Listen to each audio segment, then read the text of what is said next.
वन्दितु सर्वसिद्धे धूमचलमणोऽङ्गदिं भक्ते गच्छामि समयपावड मिनमो सुधकेवनेमणिनं नमः समय साराय स्वानुभूत्या चकासते चित्स्वभावाय भावाय सर्वभावान्तरचिदे। समेश्वर जी ग्रंथाधिराज के 324 से 327 ये 4 गाथाएं सर्वशुद्ध ज्ञान अधिकार जैसे आचार्य देव की टीका के ऊपर चर्चा चल रही है। कल अपनी थोड़ी सी चर्चा चली थी कि ये स्व तथा पर की परिचिति रूप ज्ञान क्या होता है, इनकी व्याप्ति होते हुए भी एक साथ जानने में आते हुए भी ज्ञानी स्व को स्वरूप पर को पररूप जानते, अज्ञानी ऐसा जान नहीं पाते और इसकी वजह से वह मलिन परिणामों से युक्त हो जाते। और इसी को कह रहे जैन जन भी परद्रव्य के संबंध में ऐसा करता है तो मिथ्या दृष्टि है, उसका अध्यवसाय गड़बड़ वाला निश्चय की दृष्टि को गौण कर दिया है। कल मैं थोड़ा सा कथक फल की जो चर्चाई थी उसको मैं विस्तार से नहीं ले पाया, मुझे लगा कि थोड़ा उसको लेना चाहिए। कथक फल की चर्चा में वैसे जैसे आचार्य देव गंभीरता की बात कर रहे, उसमें थोड़ा चरणानी खड़ा कर रहे, व्यवहार निश्चय का समन्वय कर रहे। कैसे कर रहे? 592 नंबर पेज के ऊपर देखो, शंकाकार ने शंका की थी। ये मुख्यतः से मुनि की तरफ संकेत है और पूरा इसमें चरणानी खड़ा हो सकता है। कैसे तरकीब से लगाते देखिए क्या कह रहे। शंका में शंका पड़ी थी कल, ज्ञानी होकर व्यवहार से परद्रव्य को अपना कहता हुआ आत्मा ज्ञानी कैसे, या ज्ञानी में श्रवण को ले सकते, क्योंकि पूर्व की 3 गाथा में भी श्रवण की चर्चा की थी और यहाँ पे भी मुनि की बात चल रही। तो वो मुनि ज्ञानी है और ऐसा होकर व्यवहार से परद्रव्य को अपना कहने मात्र से आत्मा अज्ञानी कैसे हो जाता। तो इसके समाधान में देखो 3 लाइन महत्वपूर्ण क्या कहते हैं। प्राथमिक शिक्षों को समझाने के काल में, प्राथमिक शिक्षा मतलब उनके मुनिराज के सामने कोई धीमर है, कोई ग्वाला है, कोई है जिसे निश्चय की बात समझ में नहीं आती, त्रिकाली की बात समझ में नहीं आती, उसको कहा जाता है भैया पहली मछली छोड़ देना, या कुछ कहा कौवे का मांस छोड़ देना, या कुछ कहा। ऐसे प्राथमिक शिक्षों को समझाने के काल में ही म्लेच्छों को म्लेच्छ भाषा द्वारा समझाने के समान व्यवहार का अनुसरण करना चाहिए। तो व्यवहार का अनुसरण मुनिराज को कब करना चाहिए? बस समझाते वक्त ही। कोई कहेगा सब समझ में नहीं आ रहा, आप गंभीरता से मुनि का स्वरूप समझा होगा तो मुनि के स्वरूप में 2 ही चीज़ें आती है, एक शुद्धोपयोग और एक 28 मनगुण। शुद्धोपयोग 28 मनगुण, शुद्धोपयोग 28 मनगुण, इसके अलावा और कोई तीसरी चीज़ नहीं। फिर 28 मनगुण का कोई विस्तार करता है तो 84 लाख उत्तर गुण होंगे, बट अभी उतने में जाना नहीं।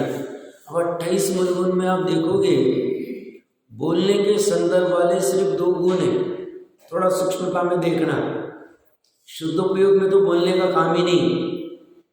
28 मनगुण में एकमात्र भाषा समिति और स्वाध्याय, ये 2 में ही वचन की क्रिया होती है उनकी।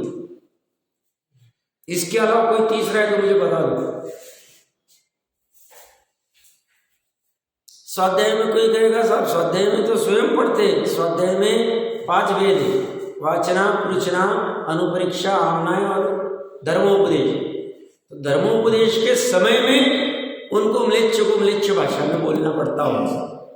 इसके अलावा आप देख लो अहिंसा महाव्रत में बोलने की बात नहीं, वो कहते तुम आत्मा के बाहर आए तो हिंसा हो जाएगी। और अहिंसा महाव्रत की ही बाकी के 4 विस्तार है, सत्य, अचौर्य, ब्रह्मचर्य, ब्रह्मचर्य क्या है? ब्रह्म, आत्मा में लीन होना, आत्मा ही ब्रह्म है। ब्रह्म की चर्चा भी नीचे चलेगी बाद में। अपरिग्रह क्या है? वचन भी परिग्रह कहे हमें, तो हमें 5 महाव्रत में मौन ही रहना है, बात ही नहीं करनी। प्रकरण कहाँ से चल रहा है कि ये कहने मात्र से कैसे क्या हो जाते हैं, और आगे वो जो आत्मशुद्धि की बात करते हैं उसको भी समझेंगे हम। धीरे धीरे समझना अच्छे से, मुझे विशेषता लगी इसमें जैसे आचार्य देव। तो 5 महाव्रत में शुद्ध उपयोग में बोलने का काम नहीं, 28 मूलगुण में से 5 महाव्रत में बोलना नहीं, 5 इंद्रिय विषय में विजय जय में बोलने की बात ही नहीं, उसमें तो विजय करना है, बात ही नहीं। 5 जो समिति है, ईर्या समिति पूर्वक जब चलते तब बोलते नहीं, बोलेंगे तो रुक के ही बोलेंगे, पढ़ लेना स्वरूप, चलते चलते कभी बोलेंगे नहीं हो। एषणा समिति में मौन पूर्वक ही निकलते, आदान निक्षेपण में भी और प्रतिष्ठापन में भी मौन ही होती। भाषा समिति को मैंने कह दिया, वो अपन चर्चा करते। तो कितने हो गए? 5 महाव्रत हो गए, 5 इंद्रिय विजय 10 खत्म, 5 समिति में से 4 खत्म, 14। 6 आवश्यक में से सामयिक में बोलना ही नहीं, वंदना स्तुति भी मन में ही चलती। क्या जोर जोर से चिल्लाते सूर्यास्त हो गया, रात्रि में वो भी नहीं करना है, वंदना स्तुति को काय को वो बोलेंगे, मन में भक्ति भाव चलते उनके। तो सामायिक वंदना स्तुति आपकी प्रतिक्रमण ये भी मन में ही करना है, और ध्यान ये भी मन में करना। 14 और 5 19 मौन, मौन की विशेषता स्थापित कर रहा हूं मैं। वचन की बहुत कम क्रिया होती है, और हमें भी ज्ञानियों के जैसा बनना है तो हमें भी वचन की क्रिया कम करनी चाहिए, ज्यादा बातें नहीं करना। और 7 शेष गुण में नग्नत्व, अंतरंग नग्नत्व और बहिरंग नग्नत्व, भाव नग्नत्व और द्रव्य नग्नत्व, बात की है सवाल ही नहीं। नग्नत्व में बोलना नहीं, खड़े खड़े आहार में बोलना नहीं, एक बार आहार में बोलना नहीं, दंत धवन त्याग में बोलना नहीं, तुम्हारा स्नान नहीं करना है, बोलने का सवाल ही नहीं। और तो कौन से रह गए? भूमि शयन, बोलने का सवाल नहीं। और क्या है? केशलोच, केशलोच में भी बोलना नहीं, वो तो प्रायश्चित लेते, जिस दिन केशलोच करते उपवास ले लेते। बोलो प्रकरण क्या खड़ा कर रहे हैं? सब कहने मात्र से कैसे हो जाते हो? कथक फल की चर्चा आई है, आत्मशुद्धि की चर्चा आई है, शुद्ध नहीं की चर्चा आई है। 28 मूलगुण में बोलने के 2 है। स्वाध्याय, स्वाध्याय में भी स्वयं का करेंगे तो बोलने का सवाल नहीं। स्वाध्याय के 5 वेद में से धर्मोपदेश में सिर्फ बोलने का, वो भी कब? सामने वाला जीव पात्र दिख रहा है, हम अगर ध्यान में बोलेंगे ही नहीं। सामने वाला बहुत समझदार होता है, शांति से बैठ जाता है, उसे कुछ उसके महापुण्य का उदय कुछ ग्रहण करना है उसको, तो बैठ जाता है। पिपासु जीव होता है, फिर उनके ध्यान से बाहर आए तो कुछ बोलना है तो बोलेंगे, नहीं बोलना है तो मौन। कोई वाद विवाद करने आ गया, मौन ले लेंगे। हमें किसी से समझ दिमाग ही नहीं लगाना, क्यों लगाया हम दिमाग? झगड़े की बात ही नहीं है। वाद विवाद, स्वामी जी जैसे स्वामी जी निचली भूमिका में भी कोई वाद विवाद करना है तो मेरे पास समय नहीं। समझना है हम समझा देंगे, नहीं समझना है हम शांति रखें। प्रकरण कहाँ से चल रहा है कि वही व्यवहार से परद्रव्य को अपना कहता हुआ कैसे क्या अज्ञानी हो जाता है। तो धर्मोपदेश स्वाध्याय वाला, और बोलना भी भाषा समिति कैसी होनी चाहिए? हित मित प्रिय, हित की होनी चाहिए, कटु वचन भी कहे तो गया, भले सत्य नहीं चले, सत्य ही कहना आपको, वस्तु स्वरूप के अनुसार ही कहना है, इसके अलावा कहना नहीं। भाषा समिति में कितनी कंडीशन है देख लेना चाहिए, तत्वार सूत्र जी की टीका आदि। और इतना होने के बाद भी म्लेच्छ को म्लेच्छ भाषा में, क्योंकि म्लेच्छ को नीचे की भाषा समझ में नहीं आती है, म्लेच्छ को व्यवहार की भाषा समझ में आती है, इसलिए उसको समझाने के लिए कहेंगे। उसके बाद में हम आत्मशुद्धि करके शुद्ध नए में स्थित हो जाएंगे, और वो नहीं हो पाए तो हम मिथ्या दृष्टि हो गई, ये वो कहना चाह रहे। छेदोपस्थापना चारित्र पता होगा आपको। छेदोपस्थापना क्या है? 5 चारित्र में से ये भी थोड़ा ज्ञान होना चाहिए। देखो चरणानियों खड़ा कर दिया यहाँ पर, ये क्या कह रहे हैं? आत्मशुद्धि से शुद्ध नए से च्युत होकर, या आत्म शुद्धि करने वाला होने से शुद्ध नए में स्थित होकर, दोनों आए। ज्ञानी स्थित हो जाते हैं। शुद्ध नए से स्थित होना मतलब क्या? आत्मशुद्धि मतलब क्या? तो जो सामायिक चारित्र से च्युत हो गए,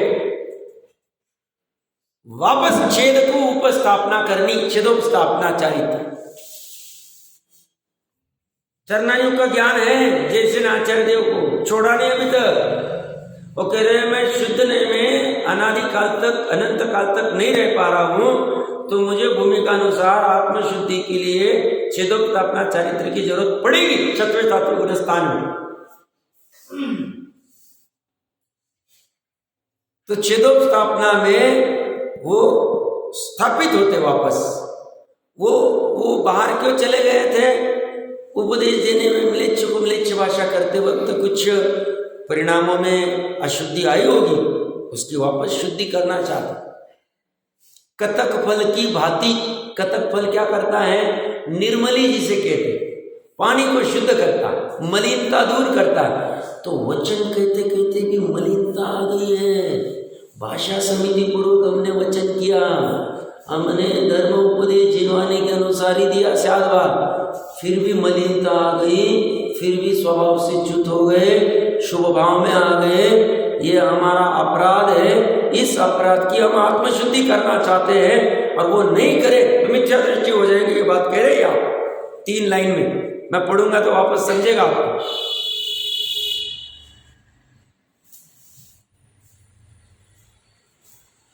मैं कल खोल नहीं पाया, यहाँ से गया, मुझे लग रहा कुछ मिस कर रहा हूं। मैं बोला नहीं खोलेंगे, अपने को जल्दी तो है ही नहीं कहीं जाने की। क्या कह रहे फिर से देखो, प्राथमिक शिष्य धीमर ग्वाला भील समझाने के काल में ही, अन्य काल में नहीं। म्लेच्छों को म्लेच्छ भाषा द्वारा समझाने के समान व्यवहार का अनुसरण करना चाहिए उस समय में, उतने काल के लिए। प्राथमिक शिष्यों को संबोधन का काल छोड़कर वचन की क्रिया ही नहीं होती उनकी, स्वयं के आहार में नहीं होती, स्वयं के केशलोच में नहीं होती, स्वयं के मलमूत्र त्याग के समय नहीं होती। मौन की कितनी महत्ता है? क्यों? सिद्ध अभी अनंत काल के लिए मौन रहने वाले। मौन अपना स्वभाव है, बात करना अपना स्वभाव नहीं है, समझना अच्छे से। अभी भूमिका अनुसार बोलना पड़ेगा, हमारी मजबूरी है, मजबूरी को स्वभाव मान नहीं बैठता। श्रद्धा में क्या रखना? बोलना हमारा स्वभाव नहीं। इतना काल छोड़ के बोलते ही नहीं। बाहर में ये एमबीए मार्केटिंग कर देना। क्या किया साहब? एमबीए मार्केटिंग किया, बोल नहीं पड़ता हो। कहीं भी जाओ, प्रोडक्ट कहीं भी जाओ। आज से 20-25 साल पहले की बात होगी। बॉम्बे के कोई रिश्तेदार थे, उनका लड़का इंजीनियरिंग कर रहा था और साथ में वो किसी के संपर्क में आया होगा तो प्रोडक्ट बेचता था। कोई होंगे, रहते बहुत सारे ये चेन वाले होते, कुछ भी वो क्या बोलते हैं न्यूट्रिशन आदि के कुछ प्रोडक्ट तो कहीं भी जाता था, परिवार का, समाज का, कभी भी शादी ब्याह हो, कुछ भी हो, गेट टुगेदर हो, कुछ भी प्रोडक्ट लेके आता था, सबको बोला देखो ये प्रोडक्ट है, खाओ। मैंने कहा कुछ नहीं, 2000 रुपये खर्चा होता है, बट आपके विटामिन, प्रोटीन, सी, कुछ भी जो प्रोडक्ट होंगे, तो ऐसा लगता देखो कितने होशियार है, देखो ये प्रसंग में भी आए, इतना माल बेच दिया, ये कर दिया। महिमा, अज्ञान अवस्था की बात कर रहा हूं। ज्ञानी कर इसके लिए मनुष्य को मिला है।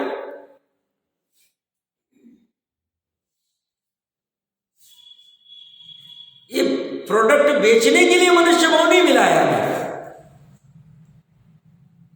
हमें मनुष्य भाव वो अनादि निधन तत्व समझने के लिए मिला है, शुद्धने की विषय वस्तु समझने के लिए मिला है। बाहर में ये चल रहा है सर।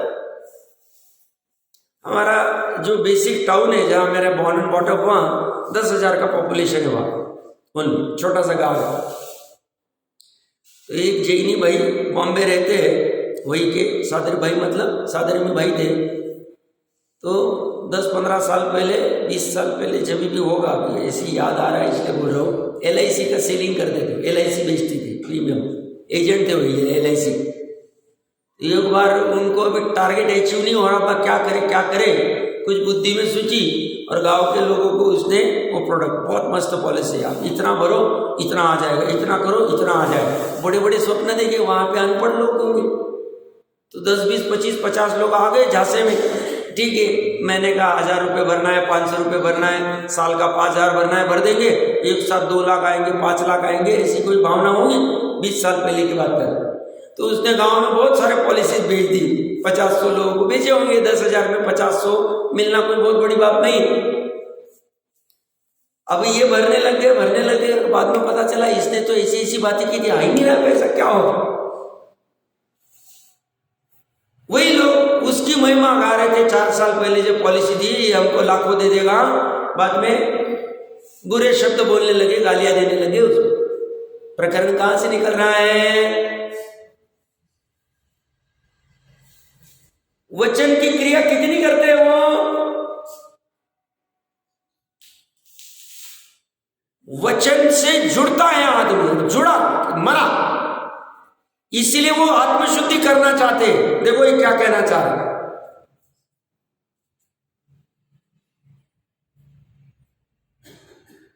सीलिंग करने को नहीं आए हम, ज्यादा बोलना नहीं चाहिए, शांत एकांत में रह के काम करना चाहिए। अब 28 मूल गुण में से 2 मूल गुण ही वचन वाले हैं, भाषा समिति और धर्मोपदेश स्वाध्याय। आप लगा लेना, विचार कर लेना। मैंने तो अपनी शक्ति प्रमाण विचार किया। भोजन जैसी भोजन चीज में बोलते नहीं, हमें घर में भी रसोई आदि बनानी, ज्यादा बातें नहीं करनी चाहिए। रसोई आदि करते सोले के भोजन में दोष आता, हम शांति से सब काम करना चाहिए, शांति से जो भी काम करना, कम बात करना, तत्व की बात करना, स्वाध्याय की अलग से, ज्यादा बातें नहीं करनी। और ये क्या कह रहे हैं? प्राथमिक शिष्यों को संबोधन का काल छोड़कर, मतलब संबोधन हो गया, उसके अलावा कथक फल के समान, निर्मली के समान, जो पानी को शुद्ध करती है, मलिनता को दूर करती है, आत्मशुद्धि करने वाला होने से, ये बाकी का काल क्या करना है? आत्मशुद्धि करना है, आत्मा में लीन होना है, आत्मा के पास जाना है। क्यों? सिद्ध अवस्था में सिद्ध अवस्था प्रकट करनी है, जहां पे अनंत काल के लिए आत्मा में रहने वाले हैं। तो ये आत्मशुद्धि में वो शुद्ध नहीं के स्थित होना। बाकी का काल किसके लिए हमारा?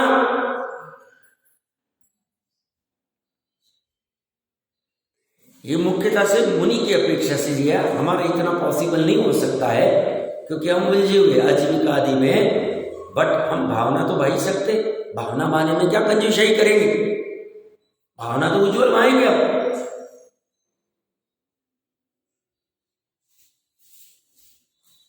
शिष्यों को संबोधन का काल छोड़कर उपाध्याय को भी ये 25 गुणधारी है, 14 पूर्व और 11 अंक के ज्ञाता है, उनको ये गाली लगती है, अपराध लगता है, दोष लगता है। कि देखो हम इतने शिष्यों को, ऐसा नहीं लगता उनको। शिष्यों को संबोधन का काल छोड़कर कतक फल के समान आत्मशुद्धि करने वाला होने से, बाकी का काल आत्मशुद्धि का काल है। आत्मशुद्धि कैसे करेंगे?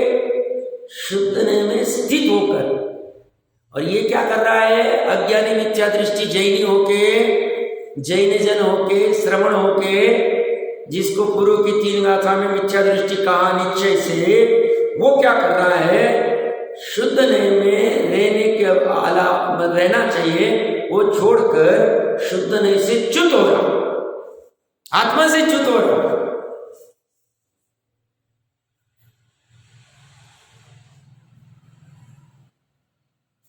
महिमा आनी चाहिए जिनसे नाचार्य देव मुनि का स्वरूप बता रहे 3 लाइन में। मुनि ने बस ये 2 समय में बात करनी चाहिए, म्लेच्छों को या कुछ को, सज्ञानी को समझ जाना है तो, निकट भवी जीव दिख रहा है तो, उसके अलावा आत्मशुद्धि करनी चाहिए, शुद्ध नय में स्थित होना चाहिए। शुद्ध नय में स्थित होना मतलब परम शुद्ध निश्चय की वस्तु में स्थित होना चाहिए, आत्मा में स्थित होना चाहिए, बाहर में उलझना ही नहीं चाहिए। तभी हमने उनको सिद्धों की तलहटी कहा, ऐसे नहीं कहा उनको। और हमें भी घर में रह के यही प्रयास करना चाहिए। मुझे बहुत महिमा आई जब मैं महावीर भगवान का चरित्र पढ़ रहा था, तो उसमें वो घर में है क्या नहीं पता ही नहीं चलता।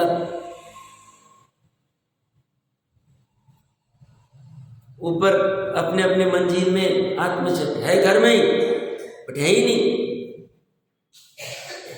ज्ञानियों की प्रवृत्ति देखनी चाहिए, समझनी चाहिए। ये बाहर के चक्कर में नहीं पड़ना चाहिए 700 करोड़ के, इनको तो बुद्धि नहीं है, जिनवानी से बुद्धि लेनी चाहिए।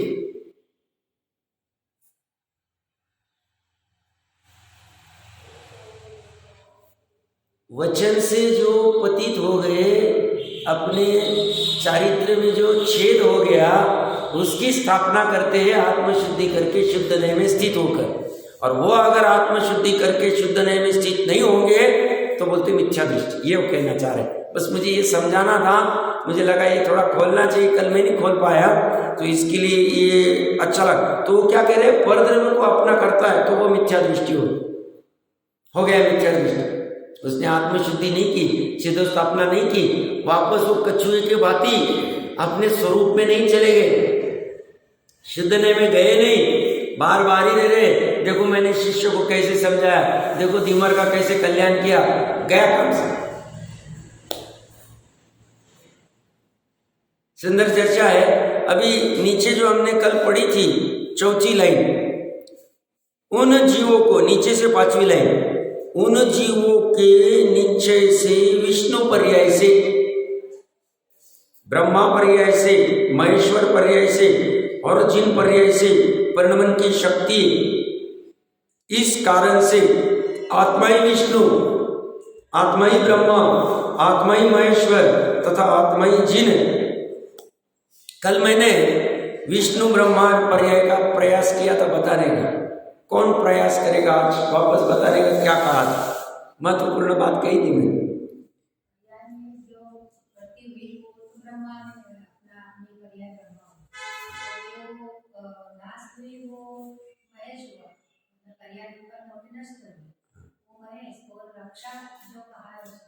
विष्णु को वो पर्याय की भव्यता जो है वो, और जिनमें केवल ज्ञान आदि की जो शक्ति है वो भी पर्याय में ही है प्रकट करने की।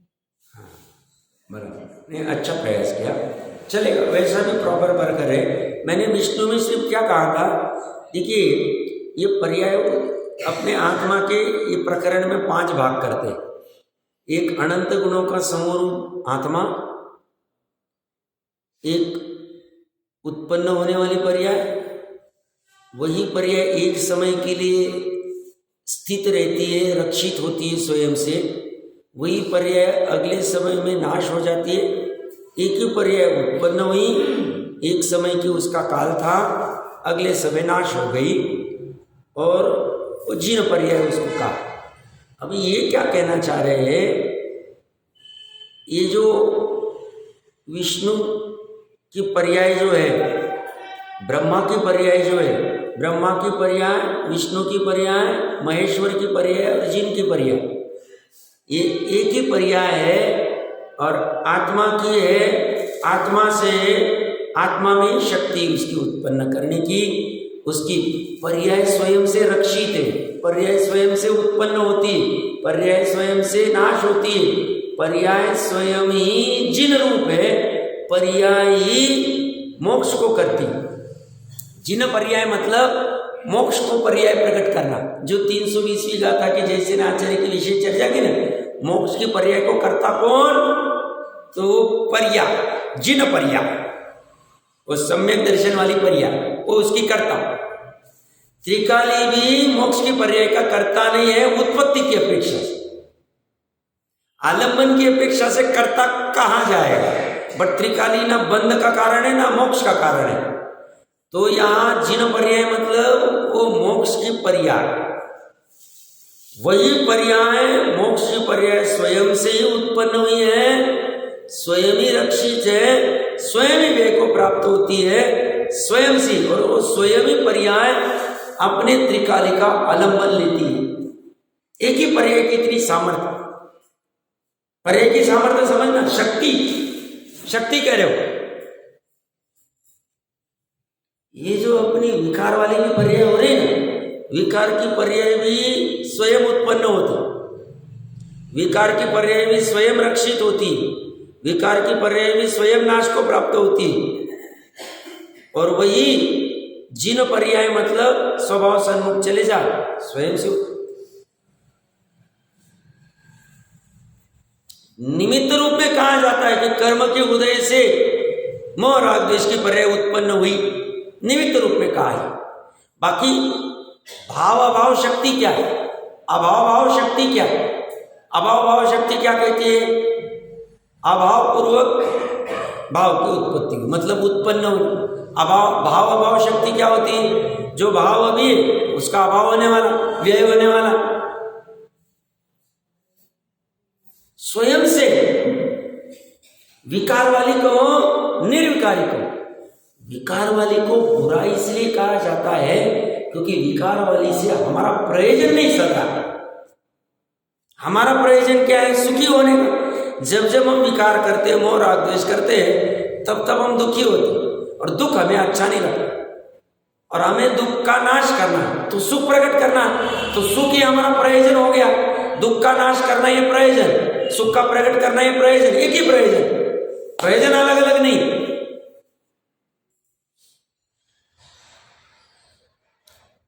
तो इसलिए उस राग की पर्याय को बुरा कहा जाता है, और उसमें भी अभिप्राय की वासना वाली पर्याय को, निश्चय की दृष्टि के अभाव वाली पर्याय को खराब कहा जाता है। वो खत्म करने, कुछ भी कर, कुछ भी करके, उपाय करके तुम वो मिथ्यात्व की और उसके साथ वाले अनंतानुबंधी की पर्याय को नाश कर, ये कहा जाता है। होती वो स्वकाल में प्रकट। पर्याय की स्वतंत्रता की बात उनको अभी भी रीझ रही है, इसलिए 320वीं गाथा में चर्चा करने के बाद भी यहां भी कह रहे हो कि वो पर्याय विष्णु है, ब्रह्मा है, विष्णु है, महेश है, जिन, एक ही चीज, अलग कुछ नहीं। ये 363 मत भी भूलेले भगवान जी भूल गए, जैन में से बाहर निकले। ये नीचे अभी प्रूव करने वाला। विष्णु कहां से खड़ा हुआ? महाविदेह क्षेत्र में जैन मती अनादिकाल से अनंत काल एक ही रहे, बदलते नहीं। हुंडा अवसरपणी में इतने सारे खड़े हो गए और जैन में भी इतने गड़बड़ हो गए। हुंडा अवसरपणी नहीं रहेगा, होगा ही नहीं। आप देख लो बाजू वाले पेज पे 5वीं लाइन देखो, वह हुंडा अवसरपणी काल असंख्यात उत्सर्पणी तथा अवसरपणी व्यतीत होने पर आता है। और उसके ऊपर की लाइन में देखो, ये महेश्वर होता है, वह भी सभी अवसरपणी कालों में नहीं होता, मात्र हुंडा अवसरपणी काल में ही होता है।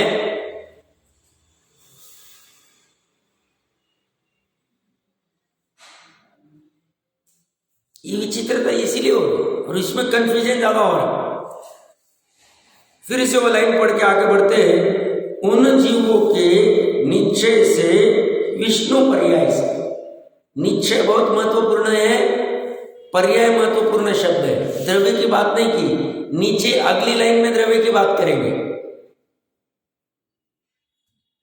उन जीवों के निश्चय से विष्णु पर्याय से, ब्रह्मा पर्याय से, महेश्वर पर्याय से और जिन पर्याय से परिणमन की शक्ति है। और इसी को कोई तरकीब से ऐसा भी ले सकता है। एक तो मैंने सामान्य चर्चा की, पर्याय की उत्पत्ति, स्थिति, नाश, और ये कोई ये भी ले सकता है कि यह विष्णु और ये पर्याय जो है ये शक्ति, मतलब ऐसी सामर्थ्य पड़ी है, ये निर्मल पर्याय की भी बात कर सकते। निर्मल पर्याय की उत्पत्ति होना, निर्मल पर्याय की रक्षित होना, निर्मल पर्याय का व्यय होना, वो जिन पर्याय जिसे कहते हैं, ये भी कोई ले सकता अर्थ, कोई बाधा नहीं। ऐसा भी अर्थ ले सकते हैं, जैसा अर्थ लो वैसा ले सकते। प्रयोजन बराबर ठीक होना चाहिए, वस्तु स्वरूप के अनुसार होना चाहिए। तो निश्चय से विष्णु पर्याय से, ब्रह्मा पर्याय से, महेश्वर पर्याय से और जिन पर्याय से परिणमन की शक्ति है, सामर्थ्य है स्वयं से। इस कारण से आत्मा ही विष्णु है। पूरी आत्मा को विष्णु कह दिया, पूरी आत्मा को ब्रह्मा कह दिया, पूरे आत्मा को महेश्वर कह दिया। छठवां सातवां नहीं, निश्चय नहीं वाला। तथा आत्मा ही जिन है, वह भी कैसे है अभी और थोड़ा अलग अपेक्षा से समझाएंगे। अभी विष्णु को समझाने के लिए 3 खंडादि पढ़े। यहां तक किसी कोई प्रश्न? अपना पूरा आत्मा विष्णु है, आत्मा ही ब्रह्मा आदि सब है, जिन भी स्वयं है। देखो कितनी महिमा गा रहे हैं। देखो अपना एक अपेक्षा से अनादिकाल से अपने आत्मा का जो पतन हुआ है स्वयं से ही हुआ है, उपादानी कारण है, आत्मा ही स्वयं कारण। वो पर्टिकुलर पर्याय पूर्ण आत्मा की अपेक्षा से लेना है पूर्ण प्रमाण का, तो पूरी आत्मा ही पतन का कारण है। और त्रिकाली को छोड़ देना है क्योंकि वो तो कुछ करता नहीं, तो पर्यायी कारण। दोनों आ गए। पहली लाइन में पर्याय की बात कर दी, अगली लाइन में आत्मा की बात कर दी, पूरे द्रव्य की बात। क्योंकि पर्याय के अलग से कोई अस्तित्व नहीं, पर्याय आत्मा में ही होती, द्रव्य में ही होती। 923 पुत्र अगर नित्य निगोद से निकलकर एकाध बेइंद्रिय का भोग करके मोक्ष जा सकते हैं, हम संगी पंचेंद्रिय मान लो अनंत काल पहले हो गए, बट अब तक जा नहीं पा रहे हैं। उपादान कारण हम स्वयं, हमारा अपराध, कर्म का अपराध नहीं, द्रव्य कर्म का अपराध नहीं, नौ कर्म का अपराध नहीं। जब द्रव्य कर्म का निमित्त रूप में उदय मंद रहता है तब हमने प्रमाद में काल गवाया, निर्णय नहीं किया, हमारी गलती। हमने भेद ज्ञान नहीं किया, हमने स्वभाव सन्मुखता नहीं की।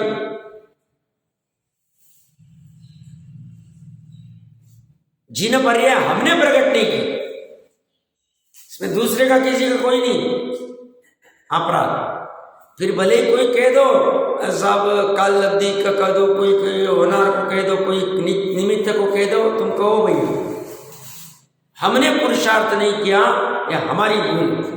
हम अभी पुरुषार्थ करने को तैयार हो जावे, अभी भी अवसर गया नहीं।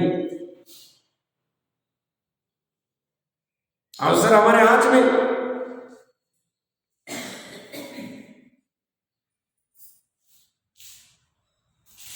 तो ये कह रहे हैं कि कोई जीव पूर्व मनुष्य भाव में जिन रूप को ग्रहण करके भोग आकांक्षा निदान बंध के द्वारा पापानुबंधी पुण्य करके स्वर्ग में उत्पन्न होकर वहां से आकर मनुष्य भाव में त्रिखंडाधिपति अर्धचक्री होता है, उसको ही विष्णु संज्ञा है। लोक में विष्णु किसको बनाया? तो ये पूर्व भाव में सब मुनि आदि थे, कुछ कारणवश निदान बंद किया, निदान बंद करके या से उस पुण्य जो भी उन्होंने, कौन सा पुण्य उनका पापाणु बंध, पाप का बंध क्यों, नारायण के भाव में वो पुण्य उदय में आएगा, पाप करा के नरक में चला जाएगा, नियमा नरक लेके जाएगा अर्धचक्र। तो यहाँ पे वो मुनि आदि अवस्था में जो पुण्य किया उसमें निदान करके स्वर्ग चले गए, स्वर्ग से चक्री के पर्याय में आए, पुण्य का उदय हुआ, चक्र आया, बट उस पुण्य को पाप में यूज किया,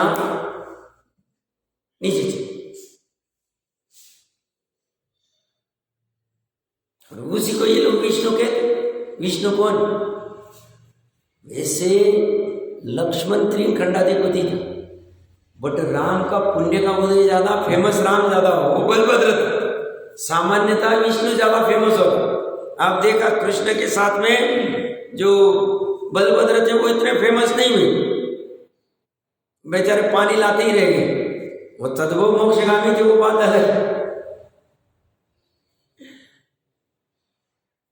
कहने की बात है तो ये विष्णु किसको कहते हैं संज्ञा, जो तीन खंडाधिपति, वो जैन में ही होते हैं, जिन रूप को ग्रहण करके होता है, बिना जैन के नहीं होता। लगभग ऐसा ही, लगभग ऐसे ही। तो ये कह रहे अन्य कोई जगत का कर्ता विष्णु ने, शला का पुरुष का लगभग जिन रूप के ग्रहण है, इसलिए पीछे भी कई शाम में चर्चा चली थी, लगभग सभी इंद्र सम्यक दृष्टि हुई।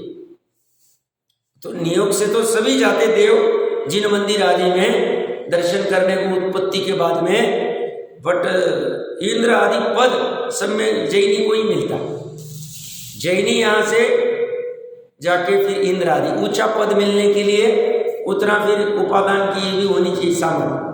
बाकी ये जो परिव्राजक आदि, कांजे आदि इनको मिलते हैं, ये तो निचले वाले पद मिलते हैं, ऊपर वाले नहीं मिलते। तो ये कह रहे उसकी विष्णु ही संज्ञा, और अन्य कोई जगत का कर्ता विष्णु नहीं, दूसरा कोई विष्णु है नहीं। दूसरा कोई जीव जिन दीक्षा ग्रहण करके रत्नत्रय की आराधना द्वारा, रत्नत्रय की आराधना भी करते हैं, पापानुबंधी पुण्य का अर्जन करके, अब अंदर में ऐसा कोई निदान यदि चलता है, विद्यानुवाद नामक 10वें पूर्व को पढ़कर चारित्र मोह के उदय से, तपश्चरण से भ्रष्ट होकर, हुंडा अवसर्पणी काल के प्रभाव से, विद्या के बल से लोक का मैं करता हूँ इत्यादि चमत्कार पैदा करके, मूढ़ जीवों के विस्मय पैदा करके महेश्वर होता है, वह भी सभी अवसर्पणी कालों में नहीं होता, मात्र हुंडा अवसर्पणी काल में होता है। ये जो रुद्र होते आपने सुना ही होगा, कल भी मैंने लाइटली कहा था, ये दीक्षा आदि लेते, रुद्र आदि की उत्पत्ति सबको पता ही होगी। नारद और रुद्र की उत्पत्ति कैसी होती है?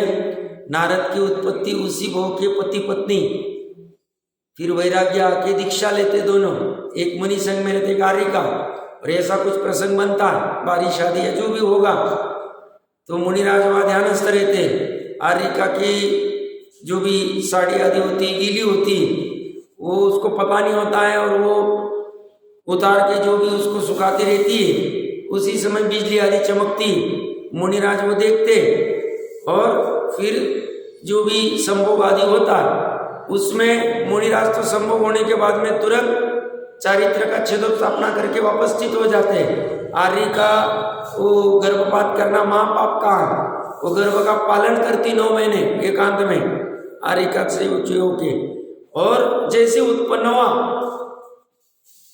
त्याग करके वापस आर्य का बन जाए। जो भी प्रायश्चित आदि लेना है, दोनों प्रायश्चित लेते, बिना प्रायश्चित का कोई सवाल ही नहीं। वो प्रायश्चित विधि विधान आचार्य देव जाने, वो बहुत कठिन है, अपने जैसे का काम नहीं हो, वो निर्णय करते। और नारद और रुद्र के पुण्य कितना उत्पन्न होने के बाद बाकी व्यवस्था सब लग जाता। 3 खंडाधिपति कृष्ण आदि भी नारद आदि को मानता है सब, रहते, उसे पढ़ना चाहिए, प्रथमान योग में आया। रुद्र का क्या होता है, उसी मतलब पति पत्नी नहीं होते, अन्य होते हैं, ऐसे कुछ प्रसंग बनता है, उससे वो रुद्र की उत्पत्ति होती। वो रुद्र 9 पूर्व से 10वें पूर्व में जैसे ही जाता है ज्ञान, और जो भी वो चलित करने के लिए जो भी प्रसंग घटाता होगा, देवी आदि की उत्पत्ति है, जो भी कुछ कथन आता है, मुझे एग्जैक्टली देखना पड़ेगा, तो उसमें वो चलित हो जाता, चलित होके, और फिर बाद में वो पापानुबंधी के चक्कर में वो सब उदय, तो चारित्रमों के उदय से तपच्चरण से भ्रष्ट हो जाते। अन्य मत में भी आते ना, वो विश्वामित्र आदि चलित हो गए, उर्वशी के चक्कर में, इसके उसके चक्कर में आते उनके कथन। यहाँ पे जैसे भी अभी जैसे अपने भूतबली जी, पुष्पदंत जी चलित नहीं हुए, वो आ गए तो उन्होंने अपना विवेक नहीं खोया और वो सजग रहे और उन्होंने उसको ठीक कर दिया, बाकी फिर सब जो।